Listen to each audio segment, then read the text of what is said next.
Tenga listo Romanos 13, 11 y 12.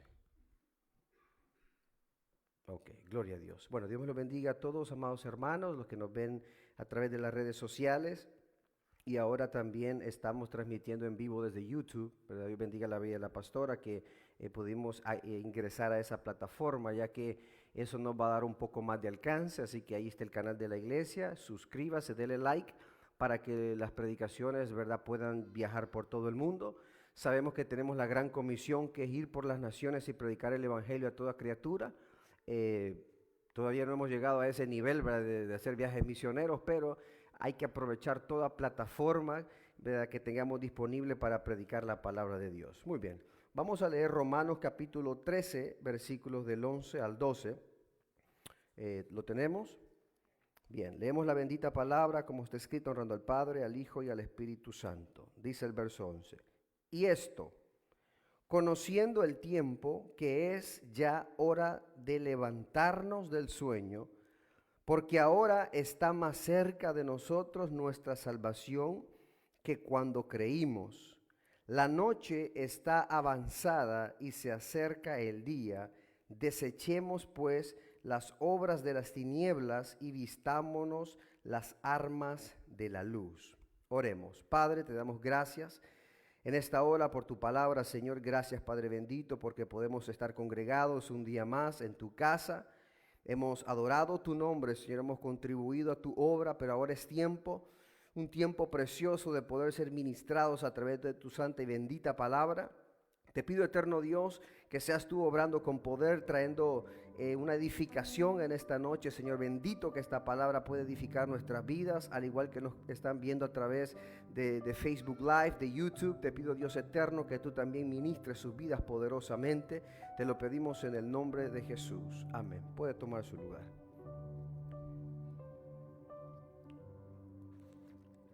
Voy a estar predicando bajo el tema, ya es hora de despertar.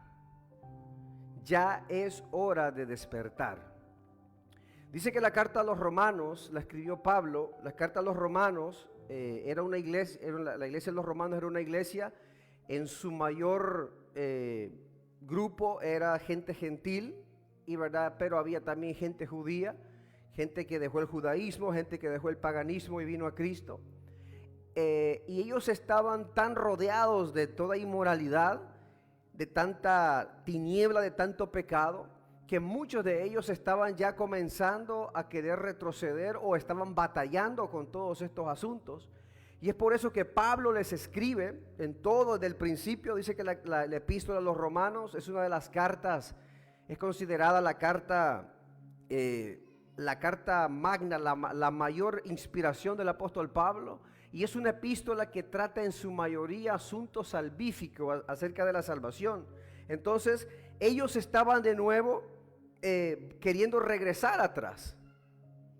Dios los sacó de las tinieblas a su luz admirable con el propósito de que ellos pudieran estar despiertos y de que ellos pudieran estar combatiendo las tinieblas, llevando el evangelio, guardándose, santificándose. Pero dice que muchos comenzaron a entrar en un letargo, a entrar en un sueño espiritual, se estancaron y se durmieron. Por eso es que en el texto él les dice, y esto conociendo el tiempo, que ya es hora de levantarnos del sueño. Pablo los amonesta que ya es hora de levantarnos del sueño. Cuando uno está dormido, muchas cosas pueden pasar. Hay gente que está durmiendo y que le cuesta despertar, ¿verdad? Pueden poner una bomba, pueden hacer tantas cosas y no escucha, no despierta. Habemos otros que un medio ruidito nos despierta, pero eso es en el ámbito terrenal. En el ámbito espiritual se compara con este dormir, porque podemos caer, hermanos, en un problema en el cual, aunque estemos despiertos físicamente, pero en el ámbito espiritual estamos durmiendo. Estamos ignorando las acechanzas del enemigo, estamos ignorando lo que el enemigo está haciendo y nosotros no nos estamos dando cuenta. Dice que vivimos en un tiempo en los que muchos han caído en un sueño profundo y hay una tremenda indiferencia para el mundo espiritual. Hay una gran indiferencia ante lo espiritual. Mucha gente se emociona cuando va a trabajar. se pone triste con un día de trabajo porque llovió, porque se canceló el trabajo, se ponen tristes. Pero el día viernes el mundo está contento porque es el día de pago. Muchos se contentan cuando viene un nuevo integrante a la familia. Algunos se contentan de muchas cosas y eso no es malo. Pero hay una indiferencia ante las cosas espirituales, que hay mucha gente, hermanos, que ya le perdió el sabor, ya le perdió las ganas a las cosas espirituales. Hay gente que siente una pesadez a la hora de orar. Hay gente que siente un aburrimiento al congregarse, a leer la palabra. Y eso es una alarma. Eso debería ser algo que se tiene que encender nuestras alarmas. Algo está pasando en nosotros, que en nuestra parte espiritual hay un sueño espiritual. El versículo 11 dice, y esto, así comienza el versículo, y esto. Esta simple palabra, y esto, coma, en griego significa, se dice kai touto, que significa, dice, se usa para resaltar o precisar lo que se acaba de decir en los textos anteriores.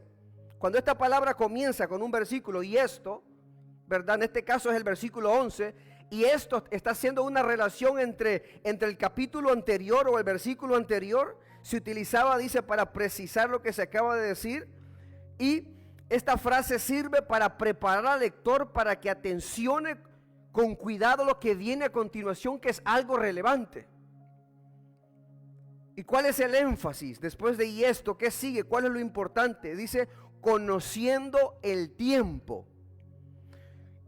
¿En qué tiempo nosotros estamos viviendo ahorita? Yo no sé si usted se ha dado cuenta, hermano, pero estamos viviendo en lo que se conoce como los últimos tiempos. Estamos viviendo tiempos difíciles. Se están cumpliendo lo que la Escritura dice, que hay aumento de maldad. La inmoralidad está como en los días de Noé. El amor de muchos se ha enfriado. Hay falsas doctrinas por todos lugares. Hay indiferencia espiritual. Se ha perdido la pasión por Dios. Hay enemistades, divisiones, a veces dentro de la misma iglesia. El modelo de iglesia de Jesucristo en la iglesia primitiva era una iglesia que compartía siempre. Era una iglesia que estaba en coinonía, que estaba en comunión. Era una iglesia que compartía, que tenía las cosas. El problema de mi hermano era mi problema. Mi alegría era la alegría de mi hermano. Pero hoy en día hay una frialdad en las iglesias, que la gente ha agarrado una religiosidad que solo llega a la iglesia, termina el culto y cada quien se va para su casa. Ya no hay ese momento de, hermano, ¿cómo ha estado? Dios lo bendiga. Ese momento de relacionarse con el cuerpo de Cristo, con la iglesia. Porque todo el mundo andamos afanados en el mañana. ¿Por qué muchos se van corriendo después del culto? Porque tienen que ir a cenar, porque tienen que ir a ver una serie, porque tienen que ir a trabajar el siguiente día. Pero también necesitamos nosotros tener una buena relación entre hermanos y no caer en esa religiosidad de simplemente llegar, vernos y cada quien para su casa. Hay tanta enemistad incluso dentro de la misma iglesia. Qué triste que dos hermanos en Cristo, hijos del mismo Dios, estén en enemistad. Qué triste que pasó un problema entre dos cristianos de la misma iglesia y uno se fue y uno comienza a hablar mal del otro y el otro comienza a hablar mal del uno, apuñalándose espiritualmente, y todos supuestamente somos hijos del mismo Dios y vamos a ir al cielo así. Y muchas veces la iglesia está durmiendo en estos tiempos tan difíciles. Acompáñenme a Efesios capítulo 5, versículo del 11 al 17. Efesios capítulo 5, versículo del 11 al 7, cuando ya está en la pantalla me confirma.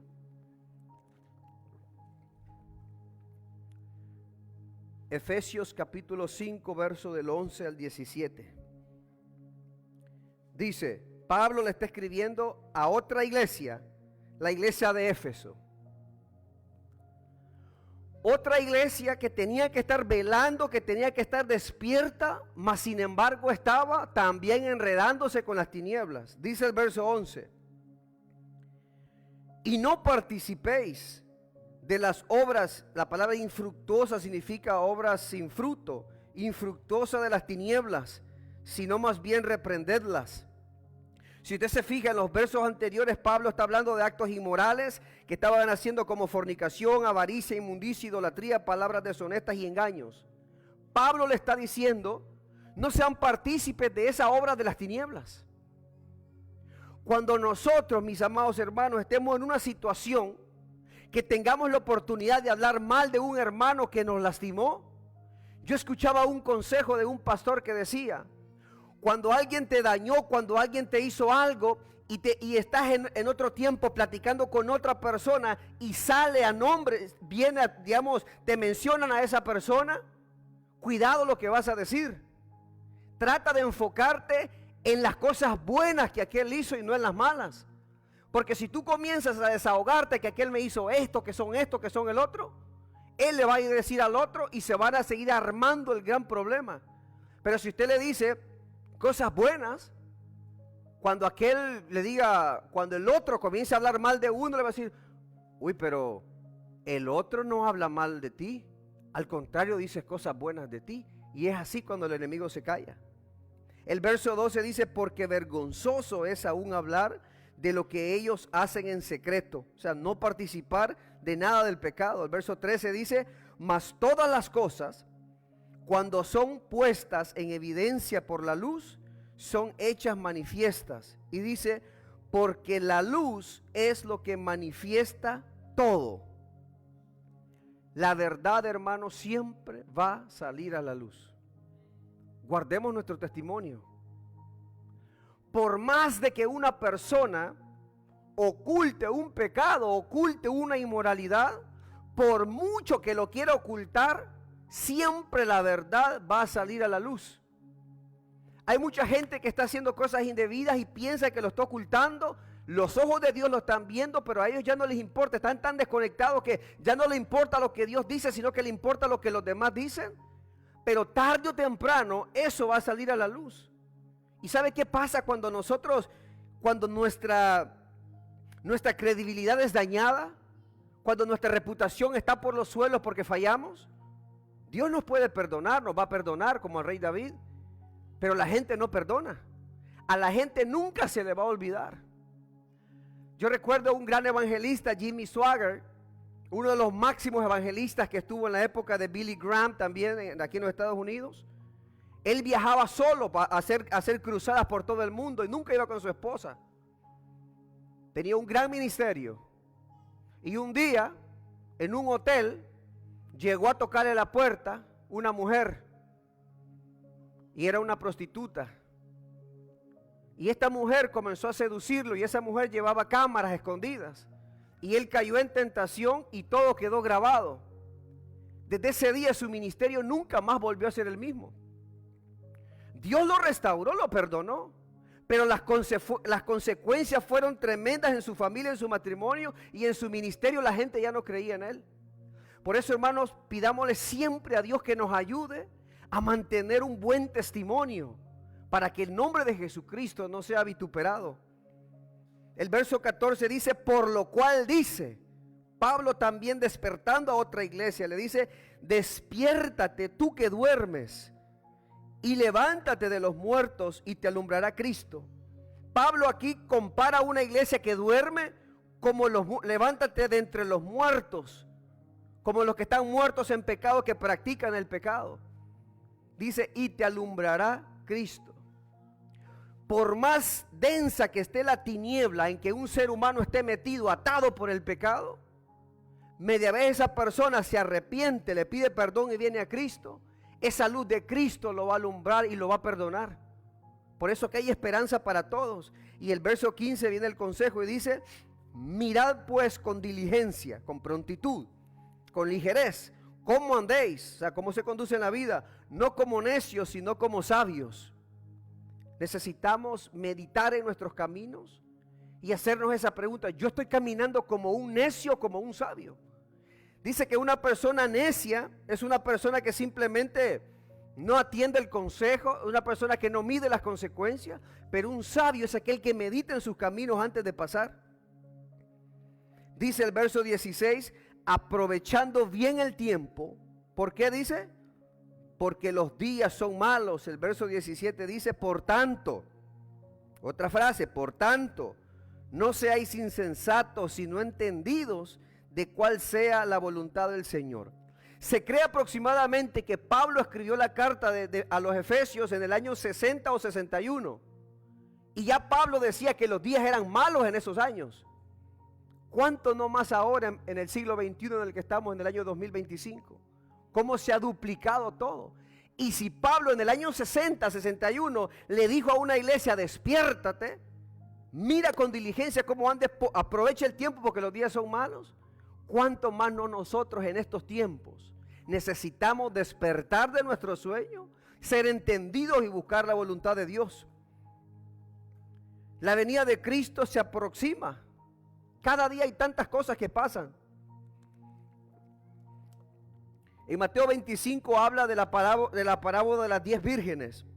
5, prudente. Prudente significa actuar con sabiduría, cautela y buen juicio.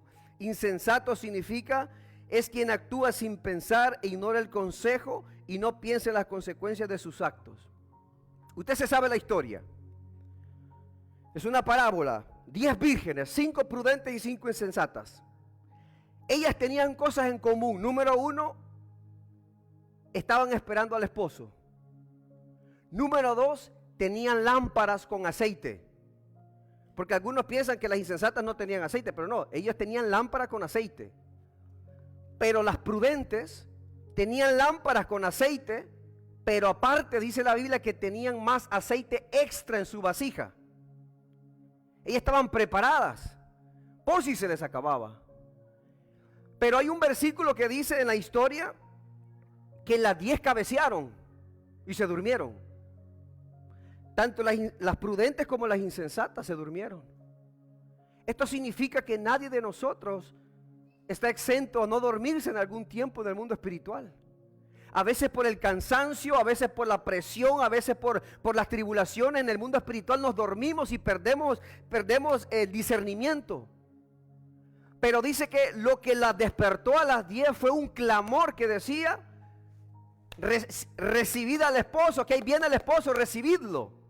Ese clamor de que Cristo, de que el esposo venía, hizo que ellas despertaran. Y dice que las prudentes prepararon sus lámparas, o sea que ya se le estaba acabando el aceite, lo prepararon, le echaron más y ya.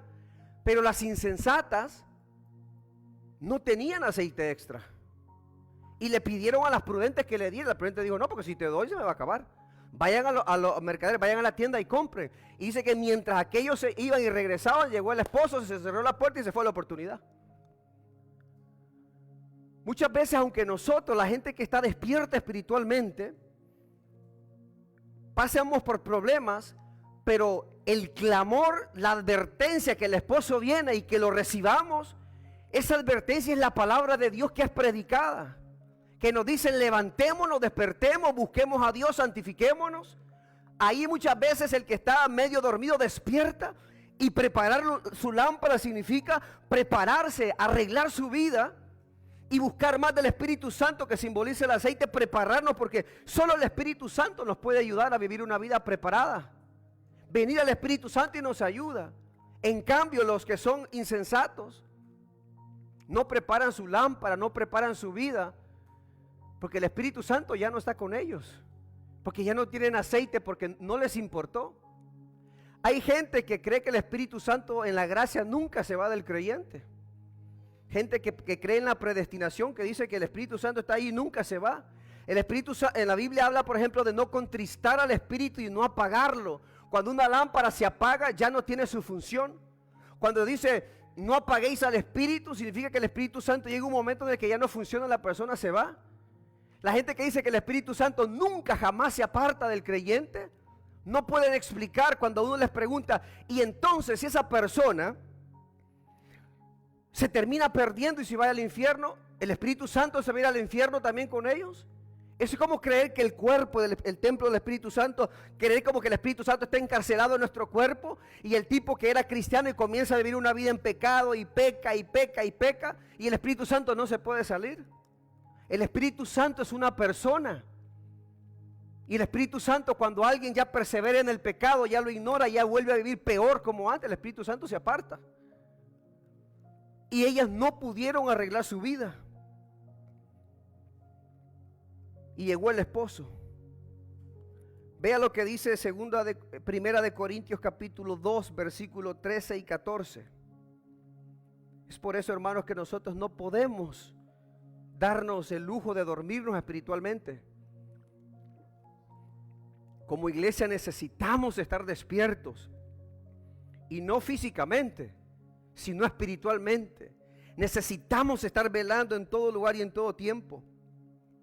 Dice Primera de Corintios 2:13, lo cual también hablamos, no con palabras enseñadas por sabiduría humana, hablando del que es guiado por el Espíritu Santo, sino con la que enseña el Espíritu, acomodando lo espiritual a lo espiritual. Luego el verso 14 dice, pero el hombre natural, o sea, el hombre inconverso, que no es espiritual, no percibe las cosas que son del Espíritu de Dios, porque para él son locura, y no las puede entender, porque se han de discernir espiritualmente. Es por eso que cuando usted evangeliza o le habla de cosas espirituales a un inconverso, en su mente natural él no entiende las cosas que son del Espíritu. Para él son locura. Para el mundo es locura que usted venga a la iglesia 3 veces a la semana. Para el mundo es locura que le ofrezca una cerveza y usted diga que no porque no toma. Para el mundo es locura que usted no quiera ir a la barra el día viernes, sábado, domingo. Para el mundo todo lo que tiene que ver con Dios le es locura. Porque ellos dicen que no lo pueden, el hombre natural no percibe las cosas que son del Espíritu de Dios, porque para él son locura y no las puede entender porque se han de discernir espiritualmente. Pero cuando usted y yo venimos a Cristo,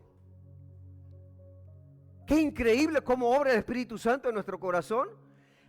Le entregamos nuestro corazón a Jesús, comenzamos a caminar en el Evangelio y algo cambió en nuestra vida, que ya no somos los mismos. Ahora ya no somos un hombre natural, sino que somos un hombre espiritual, que somos llenados con la sabiduría a través de la palabra. Y lo que antes nos parecía normal deja de ser normal. Lo que antes veíamos como eso no está mal, el mismo espíritu que está dentro de nosotros nos convence y nos dice, eso está mal. Vea cómo trabaja el Espíritu Santo en nosotros. Luego dice el versículo 11, siguiendo, ahorita viene el accionar, ya hablamos del y esto, conociendo los tiempos, significa que necesitamos conocer los tiempos en los que vivimos y movernos de acuerdo a esa revelación. Luego viene el accionar, dice que es ya hora de levantarnos del sueño, porque ahora está más cerca de nosotros nuestra salvación que cuando creímos. Dice que dormir físicamente es una necesidad del cuerpo. Durante el sueño el cuerpo descansa, se recupera y la mente se renueva. Sin embargo, cuando alguien está durmiendo físicamente, no somos conscientes de lo que ocurre a nuestro alrededor, no reaccionamos rápido al peligro y estamos en reposo e inactividad. Pero cuando estamos durmiendo espiritualmente, significa estar inactivo, indiferente, desconectado a la vida espiritual, donde se deja de velar, de orar, de obedecer, y el corazón se vuelve insensible a la voz de Dios y se pierde el discernimiento. Cuando un cristiano está viviendo en un tiempo de un sueño espiritual, Satanás puede estar alrededor haciéndole trampas, poniéndole trampas, puede estar el enemigo tendiéndole una trampa y él no puede discernir lo que está pasando. No sé si usted se ha fijado que cuando uno está ayunando es más sensible a la voz de Dios, porque uno no celular, está enfocado en Dios y está más sensible a leer la palabra, como que tiene mayor entendimiento. No hace nada que vaya a ofender a Dios. Uno dice para no botar el ayuno, pero uno se siente en un momento que está tan conectado con Dios. Pero cuando nosotros estamos pasando por problemas difíciles y nos desconectamos de la presencia de Dios y andamos más en la carne, podemos hacer tantas locuras y no nos sentimos mal. Ya no nos sentimos redarguidos. ¿Recuerdan ustedes la historia de Sansón y Dalila? Sansón era un gran hombre de Dios. Él era un nazareo, devoto, voto nazareo. No podían tomar o consumir nada que viniera de la vid, vino, sidra, nada de eso. No tenía que raparse, se tenía que dejar el cabello crecer. Y número 3, no podía estar cerca de ningún muerto. Tenía una fuerza Sansón que con una quijada de burro podía matar a miles. Sansón era el terror de los filisteos, el enemigo de Dios, del pueblo de Dios. Pero Sansón coqueteó demasiado con el pecado. Pasó cerca de un león que mató, era un animal muerto. Ahí estaba jugando con el pecado. Se metió con una prostituta, después se metió con Dalila. Los filisteos le pagaron a Dalila y le dijeron: necesitamos que nos des información de cuál es el secreto de la fuerza de Sansón. Y llegaba Sansoncito donde doña Dalila y se le dormía en sus rodillas y le decía: Sansón, ¿cuál es el secreto de tu fuerza? Sansón le decía: si me atan con 7 mimbres, o sea, con 7 como unos chilillitos o unos bejuquitos o unas ramitas que son así como elásticas, que están más verdes, no secas, si me atan con 7 de esas, me debilitaré y mi fuerza se va. Y dice el texto, usted lo puede leer ahí en Jueces capítulo 16, dice que mientras estaba en la escena Sansón y Dalila, ahí mismo en ese cuarto detrás estaban los filisteos esperando el momento para caerle. Y Sansón no podía percibir lo que estaba pasando en el mundo alrededor de él. Y lo que más me llama la atención es que Dalila lo probaba y dice que llegaron los filisteos y le llevaron los mimbres, las cuerdas esas, y ella misma lo comenzó a amarrar. No pudo Sansón decir: momento, esta mujer es filistea, es prostituta. Estoy en una tierra que es enemiga de Israel. ¿Dónde me vine a meter? ¿Cuándo llegué aquí? Decido salir. Ya le dije que el secreto de mi fuerza es que me amarren. Y ella ya sabe que al amarrarme con 7 mimbres voy a perder mi fuerza. ¿Y por qué me está amarrando? Y lo amarraba. Y yo me imagino a Sansón ahí bien amarradito. Y ella le decía: Sansón, los filisteos. Y él, ¡pum!, las reventaba como si nada. Y ella le decía: Sansón, ¿por qué me engañas? ¿Por qué eres así conmigo? Revélame el secreto de tu fuerza. Ahí ya estaba coqueteando con el pecado Sansón. Ya comenzaba el enemigo a quererlo atar, pero todavía Sansón lo podía dominar porque tenía la fuerza y el espíritu de Dios y lo podía reventar fácilmente. Así mucha gente comienza a coquetear con el pecado, primero durmiéndose espiritualmente, dejando de velar, dejando de orar, dejando de congregarse, dejando de leer la palabra, y comienza a coquetear con el pecado y comienza a entrar en ataduras, a practicar cosas de pecado que a Dios no le agradan. Pero como todavía no se ha descarriado tanto, puede reventar esas cadenas rápido y puede dejar de practicar eso y de nuevo reconciliarse y estar de nuevo en la casa de Dios. Luego viene la segunda vez y ella le dice: si me atan con cuerdas nuevas, voy a perder mi fuerza.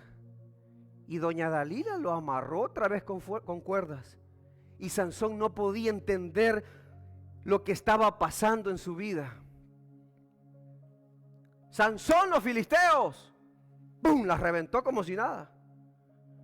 Y a Dalila dije: pucha, que este muchacho me está engañando.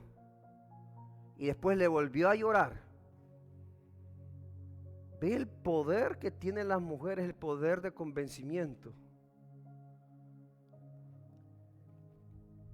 Le dijo: no, la forma es que si me amarran de mis trenzas, de 7 trenzas, y las atas con tela y las amarras en una estaca, ahí yo pierdo mi fuerza. Y Dalila le agarró sus trenzas, lo estaba amarrando y Sansón no se está dando cuenta de lo que está pasando. Y ella ensarta las estacas. Y atrasito de ahí, como que esto está pasando acá y los filisteos están detrás de esta pared, los filisteos están a punto de llegar. Así a veces el enemigo, la gente ya comienza ya primero con algo más verde que era más fácil. Las cuerdas nuevas son un poquito más difíciles de romper. La gente comienza ya a enredarse más en las cosas del mundo, a enredarse más en el pecado, pero todavía no está tan metido y todavía con más esfuerzo, pero puede reventar esas cadenas y volver de nuevo a Dios. Pero nótese que es un proceso de decadencia, porque vamos a llegar al final de la historia cuando ya no pudo soltarse. Ya con el cabello, con las trenzas, ya Sansón ya se estaba hundiendo más, porque nosotros sabemos que el secreto estaba en su cabello, que tenía ese voto nazareo, y si a él lo rapaban se le iba la fuerza. Y ahora ya está jugando, ya le revela algo de su cabello. Pero cuando dice Sansón los filisteos, y dice que él rapidito se levantó y arrancó las estacas. Ahí fue donde doña Dalila le dijo, ¿sabes qué? Me has engañado tanto, no te voy a perdonar y tú no me quieres decir esto. Y aquí es donde viene Sansón y le dice, nunca he pasado navaja por mi cabeza. Y yo quiero que me ponga en la pantalla Jueces capítulo 16, versículo del 19 al 21. Cuando está me dice amén, porque aquí viene ya lo más difícil, Jueces 16, 19 al 21. Me avisa cuando ya está ahí.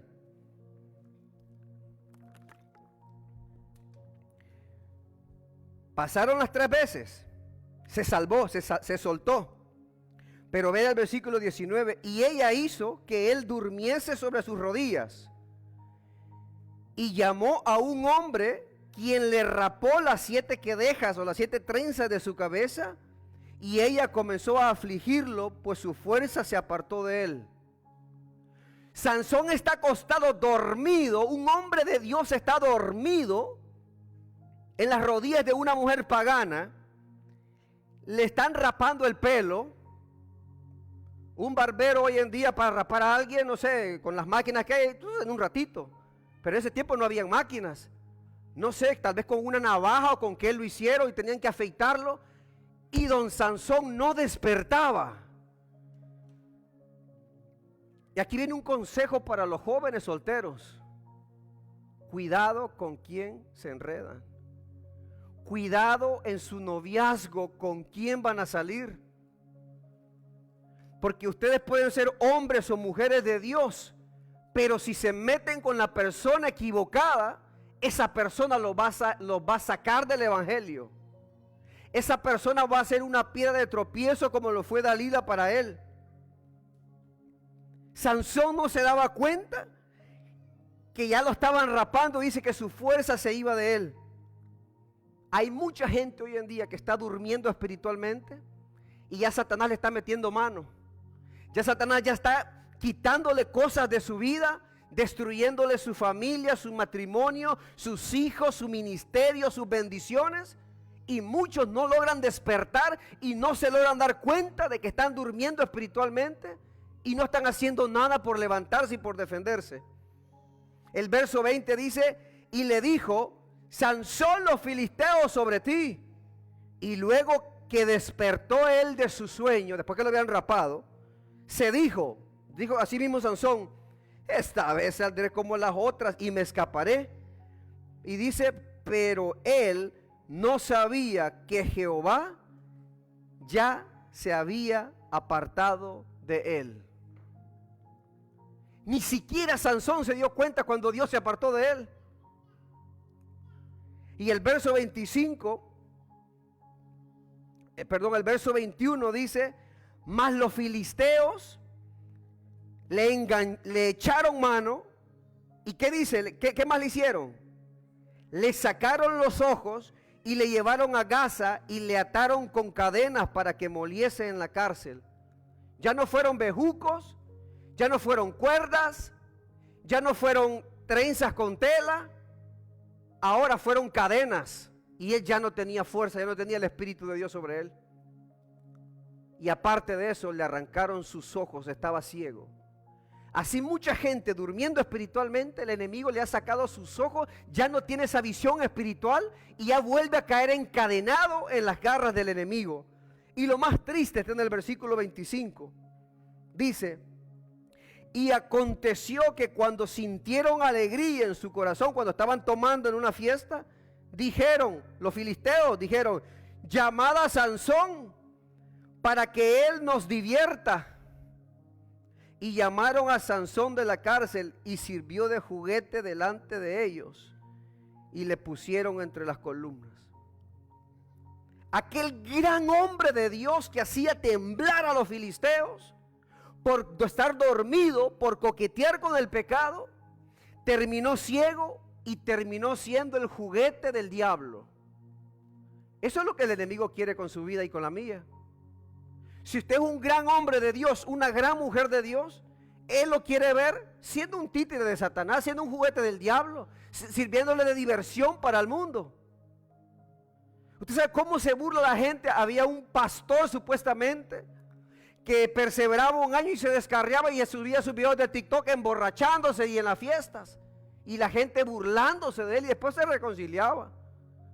Cuando un cristiano se apartó de los caminos de Dios y vuelve de nuevo a hacer lo malo, el mundo se burla de ellos y lo tienen como un juguete. Pongamos en la pantalla Génesis capítulo 1, versículo 27 y 28. En Génesis, en el principio, capítulo 1, versículo 27 y 28, Dios nos revela el propósito y el modelo establecido por Él para saber cómo la iglesia, cómo nosotros tenemos que conducirnos en este mundo. Génesis capítulo 1, versículo 27 dice, este es el primer principio: y creó Dios al hombre a su imagen, a imagen de Dios lo creó, varón y hembra los creó. Este primer principio es que Dios nos creó del polvo y sopló aliento sobre nosotros. Entonces, el primer principio es que nosotros, como fuimos creados por Dios, dependemos de Él. O sea, la única forma de sobrevivir para nosotros, espiritual y físicamente, es que tenemos que tener comunión con Dios. Dios es la fuente de nuestra vida. Si nosotros nos desconectamos de Dios, aunque estemos vivos físicamente, espiritualmente estamos muertos. El segundo principio es el 28. Y los bendijo Dios y les dijo, o sea, esa bendición reposó sobre ellos y les dijo: fructificad, multiplicaos, llenad la tierra y sojuzgadla y señoread. Y le dice tres dimensiones, o tres lugares: en los peces del mar, en las aves de los cielos y en todas las bestias que se mueven sobre la tierra. O sea, Dios creó al hombre y el primer principio es que necesitamos tener comunión con ese Dios porque Él es la fuente de nuestra vida. Segundo principio es que Dios les entregó algo, les dijo: vas a señorear sobre las aguas, sobre el cielo y sobre la tierra. Y le dijo: multiplíquense, sojuzguen o juzguen y señoreen, protejan la bendición que Dios les dio. Porque ellos eran los dueños de toda la tierra en ese tiempo. Y en el Antiguo Testamento ese principio se aplica, el primero en la relación con Dios, con la ley de Moisés. A través de la ley ceremonial, la ley civil y la ley moral, el hombre pudo tener comunión con su Dios. Entonces, el enemigo quería atacar a esa ley, porque Satanás quiere destruir todo aquello que es la voluntad de Dios. El segundo principio: Dios les dio tierra, les dio la tierra de Canaán, y ellos tenían que multiplicarla, que extenderla, y ellos tenían que gobernarla. Para eso les dio armas y les dio capacidad, les dio guerreros, porque en ese tiempo la lucha era contra carne y sangre. Dios permitía matar.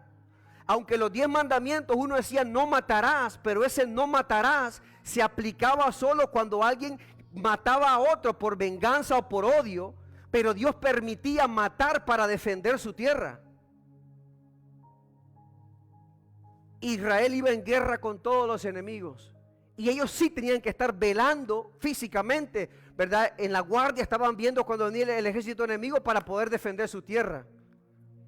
En el Nuevo Testamento, Cristo, a través del sacrificio, nos trae de nuevo ese principio para que nosotros tengamos comunión con el Padre. Y a través del sacrificio de la justificación, ahora nosotros podemos adorar y servir a Cristo también y tener comunión con Dios. Y lo segundo, Dios nos ha bendecido con sus tesoros, tesoros celestiales, tesoros ministeriales, nuestro matrimonio, nuestro ministerio, nuestra familia, todo lo que Dios nos ha dado la orden de multiplicarlo, de expanderlo y también de cuidarlo y protegerlo, porque tenemos un enemigo espiritual que anda como león rugiente viendo a quién destruir. Y ahora ya nuestra lucha para defender estos dos principios no es una lucha terrenal, sino que es una lucha espiritual contra principados y huestes espirituales. Por eso Jesucristo dijo: Velad y orad, Mateo 26:41, velad y orad para que no entréis en tentación. El espíritu a la verdad está dispuesto, pero la carne es débil. Póngame en la pantalla, por favor, Juan capítulo 4, versículo 23. En el primer principio, como iglesia, necesitamos tener adoración con Dios. Vea qué tipo de adoración demanda nuestro Dios. Juan capítulo 4, versículo del 23 al 24. Cuando lo tiene me confirma con un amén. Pero viene la hora, y ahora es cuando los verdaderos adoradores adorarán al Padre en espíritu y en verdad. Porque también el Padre busca tales que le adoren. Dios es espíritu, y los que le adoran deben adorarle en espíritu y en verdad. ¿Usted sabe que nosotros fuimos diseñados para adorar a Dios? ¿Para glorificar a Dios? ¿Usted sabe que en el cielo vamos a seguir adorando a Dios y glorificando a Dios? Se lo voy a leer por el tiempo. Apocalipsis 4 del 8 al 11. Y los cuatro, este es en el cielo, esta es la adoración en el cielo. Y los cuatro seres vivientes tenían cada uno 6 alas alrededor, y por dentro estaban llenos de ojos, y no cesaban día y noche, no paraban día y noche de decir: Santo, santo, santo es el Señor Dios Todopoderoso, el que era, el que es y el que ha de venir.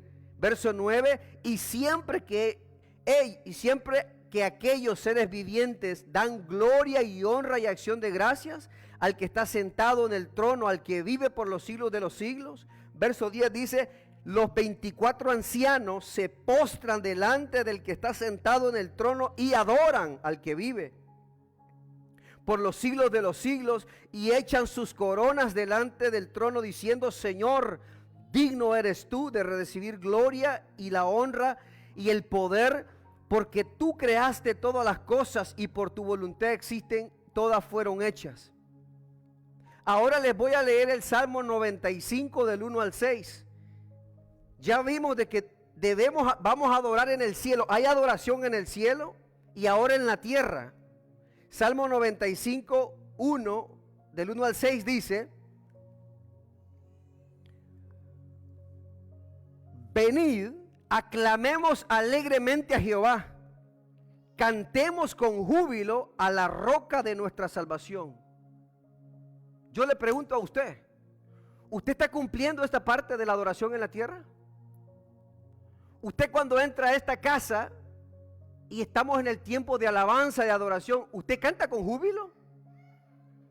¿Usted se ha dado cuenta de a quién hemos venido nosotros a adorar? Pero hay gente que no. Hay gente que cree que simplemente han venido a ver al grupo de alabanza, viendo en qué se equivocan, viendo qué hacen, qué no hacen. Pero su adoración no cantan con júbilo. En el concilio, todos los pastores siempre se sientan enfrente. En todos los eventos que vamos, las sillas están enfrente. Los pastores están viendo al pueblo. Yo no pudiera sentarme enfrente porque tengo a los niños. A mí me gusta sentarme atrás porque de igual de atrás puedo ver a todos. Y no todos en el tiempo de la adoración y de la alabanza están adorando a Dios. Luego el versículo 2 dice: lleguemos ante su presencia con alabanza, aclamémosle con cánticos. A veces, en vez de aclamarle con cánticos, con alabanza, venimos a traerle quejas a Dios. Mira cómo venimos, mira cómo es lo que me está pasando. Cuando dice que tenemos que venir ante su presencia con cántico, con alabanza y con cánticos. El versículo 6 dice: venid, adoremos y postrémonos, arrodillémonos delante de Jehová nuestro Hacedor. Pero muchos no manifiestan esa adoración. A veces están tan turbados, tan cansados por lo que están pasando en sus vidas, que eso los limita a adorar a Dios. Hay iglesias donde la pareja está sentada y agarradito de la mano, sobándole la espalda, mi amorcito, peinándolo. Cuando estamos en la iglesia, nosotros venimos a adorar a Dios. Su esposo está ahí. ¿Usted sabe cuántas veces yo cuando estaba en la otra iglesia le agarraba la mano a la pastora y me decía, amor, deja de agarrarme la mano aquí, no? Aunque uno sea meloso, pero cuando uno está en la casa de Dios tiene que estar enfocado en Dios. ¿Qué frutos hay en nuestra vida? Algunos dirán, no, pastor, pero yo no estoy dormido. Yo estoy activo, pastor, yo estoy predicando, yo estoy tocando, yo estoy en un ministerio, yo no estoy dormido, yo estoy activo. El hecho de que estemos activos en un ministerio no significa necesariamente que estamos despiertos espiritualmente. La pregunta es, ¿qué hacemos después de ejercer ese privilegio? Hay muchos que aparentemente se ven activos, pero es porque tienen la responsabilidad. Pero ¿qué hacemos después de que Dios les bendiga, cerramos la Biblia y nos vamos? ¿Qué hacemos después de que dejamos de tocar, dejamos de ministrar? ¿Qué frutos hay en nuestra vida? Otros están dormidos espiritualmente por la tribulación. Y esto es bien difícil de manejarnos, porque a veces uno viene atribulado a la casa de Dios y está enfocado en el problema en vez de enfocarse en la solución. Tal vez usted está sentado ahí quebrándose la cabeza y los hermanos están alegres, que goce, y el Espíritu Santo está ministrando a las vidas, pero usted está tan pensativo en lo que está pasando en el problema, que tal vez el Espíritu Santo está ahí diciéndole, hijo, te voy a dar una palabra de sabiduría para que tú obres, pero no lo estamos escuchando porque estamos tan turbados pensando en el problema. Tal vez si nos concentráramos en Dios cuando estamos acá, tal vez Dios a través de la palabra, a través de ministrarnos, tal vez nos diera una palabra de sabiduría cómo arreglar el problema. El hecho de que uno se preocupe por algo, Mateo 6:27 dice, ¿y quién de vosotros podrá, por mucho que se afane, añadir a su estatura un codo? Por más de que nosotros nos afanemos, nos preocupemos, en 1 hora o en 2 horas que estamos en la iglesia, los problemas no se van a solucionar. Y aquí necesitamos disciplinarnos y decirle, ahorita no, Marvin, ahorita no, estás pasando el problema, pero ahorita no, ahorita quiero enfocarme en mi Dios. Luego sigue diciendo el versículo 11, y esto conociendo el tiempo, que es ya hora de levantarnos del sueño, porque ahora está más cerca de nosotros nuestra salvación que cuando creímos. Pareciera que Pablo está diciendo que la salvación está cerca más de que cuando creímos. Pero cuando hablamos de salvación, hay 3 dimensiones: pasado, presente y futuro. En el pasado, el año que usted aceptó a Cristo, ahí fue salvo. En el presente en el que está, si está perseverando en fidelidad, en el presente sigue estando salvo. Pero cuando dice que la salvación está más cercana de ustedes, se refiere a la consumación de la salvación, que va a ser o cuando nosotros muramos y podamos decir he peleado la buena batalla, o cuando venga Cristo en el arrebatamiento. Porque mientras estemos acá, corremos el peligro de retroceder y quedarnos y perder nuestra salvación. Por eso cuando Pablo dice que ahora la salvación está más cerca de nosotros cuando creímos, como diciendo, ya puedo ver la fuente de agua allá enfrente, estoy cruzando el desierto, pero cada paso que doy hacia adelante, firme, me acerca más a la promesa de Dios. Y luego me encanta la parte final del versículo 12, y aquí concluyo, dice, la noche está avanzada y se acerca el día. ¿Qué pasa cuando la noche está avanzada? La noche refleja los momentos que no podemos ver, que no podemos pensar, momentos de tribulación, de enfermedad, de tristeza, de cosas malas que no nos deja pensar con claridad. Y el día significa un nuevo amanecer. Y dice él de que la noche está avanzada y se acerca el día. Esto significa de que la noche está a punto de terminar, pero viene un tiempo nuevo, un tiempo diferente para nosotros. Vea lo que dice Salmo 30 del 4 al 5, un testimonio de nuestro hermano David. Él nos da promesa, la Biblia está llena de testimonios de que Dios va a cambiar nuestro lamento en gozo. Salmo 30, 4 al 5 dice David, cantad a Jehová, vosotros sus santos, y celebrad la memoria de su santidad, porque un momento será su ira, pero su favor dura toda la vida. Por la noche durará el lloro, y a la mañana vendrá la alegría. Tal vez nosotros ahorita estamos pasando por la noche pesada, la noche avanzada, donde nada tiene sentido, donde el cielo se hizo de bronce, que Dios no escucha nuestra oración, que le pedimos a Dios y no hay respuesta, que todo está oscuro, que todo está mal. Pero tenemos la promesa de que viene un día, de que el día va a amanecer y Dios nos va a traer la promesa. Israel está en el Mar Rojo, preocupado, que Faraón no viene siguiendo, el imposible está enfrente, pero ellos, Dios les dio un llamado, les dio una promesa, y en ese momento el Mar Rojo se abre y ellos pasan. Elías está en el arroyo de Querit que se secó, y ya no hay agua, no hay comida, pero Dios le dice: vete a Sarepta, ahí hay una viuda que ella te va a dar de comer. Vea cómo Dios siempre tiene el control de nuestra vida. A veces nos sentimos como que Dios ya no tiene el control de nuestra vida, pero a través de la palabra aprendemos que Dios siempre tiene el control. Y cuando llega Elías, donde la viuda anda buscando leña y le dice: dame de comer, le dice: pero solo tengo un poquito de harina, un puñado de harina y un poquito de aceite. Iba a preparar este pan para comerlo con mi hijo y dejarnos morir. Y él dice: sí, pero dame a mí primero. Y la mujer obedece, aún en su noche avanzada obedece. Pero al obedecer a Dios en su noche avanzada, el día le resplandece, porque después de eso nunca le faltó el aceite y la harina. Lázaro tenía 4 días de estar muerto. Todo parecía perdido, pero Jesucristo lo llamó y lo resucitó. No hay noche oscura ni tan avanzada que esté en nuestra vida. No hay problema tan grande que estemos pasando en este momento que va a ser eterno. Pronto va a alumbrar el día en nuestra vida. Y en ese momento nosotros tenemos que agradecerle a Dios. Pero vea cómo David, él adoraba y cantaba. Pongámonos de pie. Nuestra adoración, hermano, no puede seguir siendo la misma. La iglesia de Jesucristo tiene que demostrar con hechos que le sirve a un Cristo de poder, a un Cristo vivo, que aunque estuvo muerto, pero resucitó al 3er día, y como nuestro Cristo es vivo, nuestra adoración también tiene que ser viva. Amén. Oremos. Padre, te damos gracias en esta hora por tu palabra. Gracias, Padre Santo, porque en tu palabra encontramos paz, encontramos promesas, Señor. Padre, quizás a veces estamos pasando por momentos difíciles, Padre bendito, que sentimos que nunca van a terminar, que nunca van a pasar.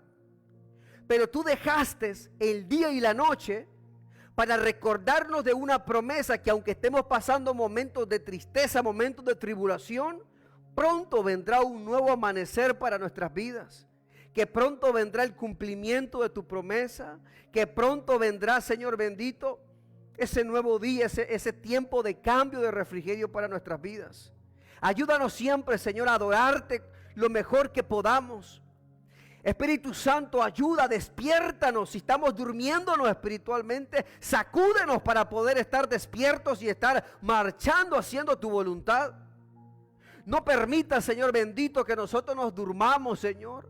No permitas, Padre amado, que nosotros nos descuidemos espiritualmente. Ayúdanos siempre. Sosténnos con la diestra de tu justicia para cada día estar firmes, perseverando hasta el final, esperando ese momento glorioso. Ya sea, Padre, que la trompeta suene y que tú vengas por tu iglesia, o que la muerte nos sorprenda, Padre amado, y podamos aún así esperarte en la resurrección de los muertos. Padre, te alabo y te exalto en esta preciosa noche, Señor. Te pido por los que nos están viendo a través de las plataformas de YouTube, de Facebook Live, Señor, que tú los bendigas también, que tú ministres sus vidas, Padre amado, que esta palabra haya hecho un efecto en sus corazones y puedan venir al arrepentimiento y a Cristo Jesús como su único y suficiente Salvador. Nos despedimos de las redes sociales, de Facebook, de YouTube, Señor. Gracias, Padre amado, por esa audiencia que está ahí. Ayúdanos siempre a seguir predicando tu palabra. Mientras el grupo de alabanza pasa y nos ministra con un